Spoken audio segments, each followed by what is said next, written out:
The moon appears as a quiet, natural companion of the Earth. Yet behind its existence, according to the Akasha-Interviews, lies a far greater story.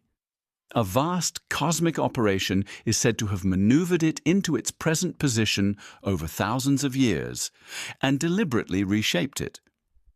This video explores the thesis of an artificially created moon and opens up a perspective that fundamentally challenges celestial mechanics and conventional cosmological narratives. Hello, my name is Frank Harfer, and in the Akasha-Interviews I work as an information medium, documenting and publishing questions and answers about consciousness, humanity, and our place in the universe.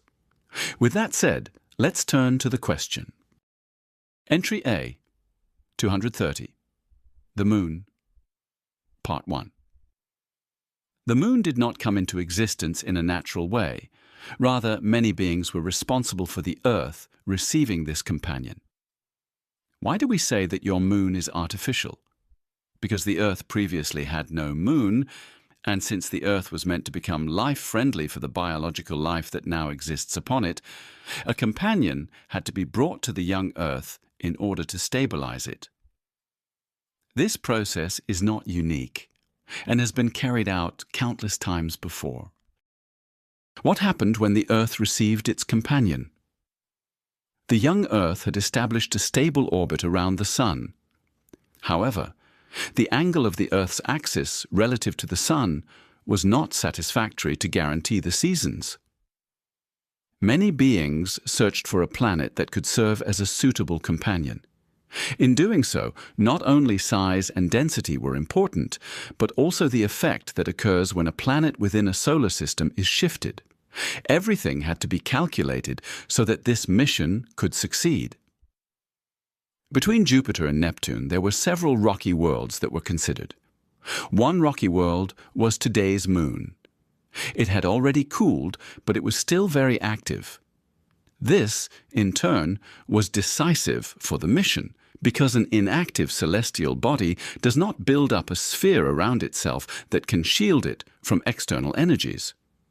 Since this future moon was also meant to offer a home to living beings, solar winds had to be shielded for biological life.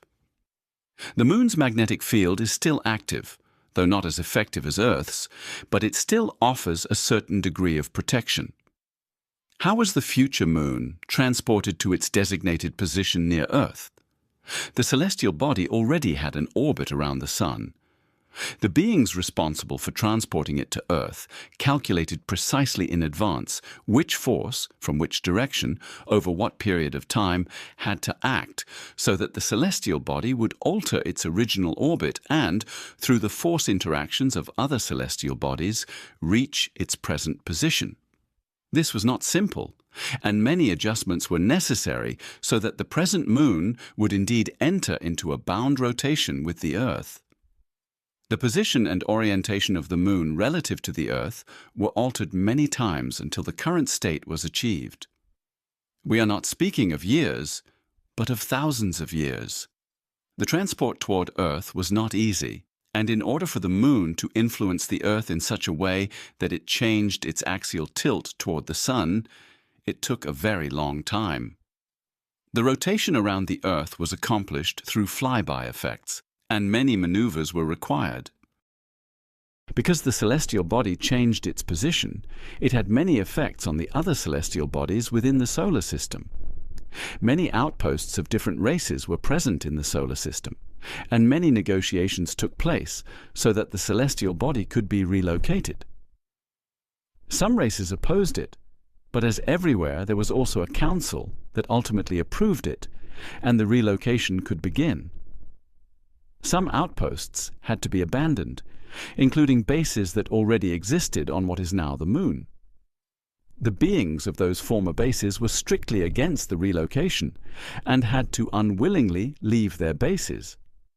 Many beings participated in transporting the celestial body, and highly advanced technology was employed.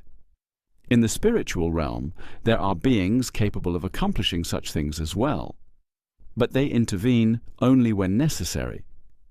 Physical beings have also acquired the knowledge of how to implement such an undertaking through technology and gladly support such efforts. Many beings of the solar system reached the decision, in a council responsible for this solar system, to make the Earth life-friendly. Therefore, many different beings were always involved in implementing these decisions. Some of the beings from that time no longer exist, but most of the races from that era are still present within your solar system.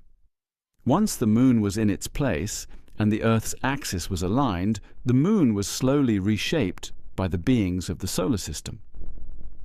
What do we mean by that? The Moon as you know it now is not the Moon that was originally assigned to the Earth as its companion. The Moon was smaller and did not have its current appearance. Its former appearance was more monotonous than it is today.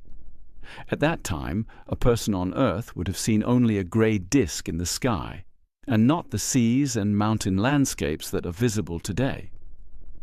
In the beginning, many measures were undertaken to transport certain minerals to the Moon.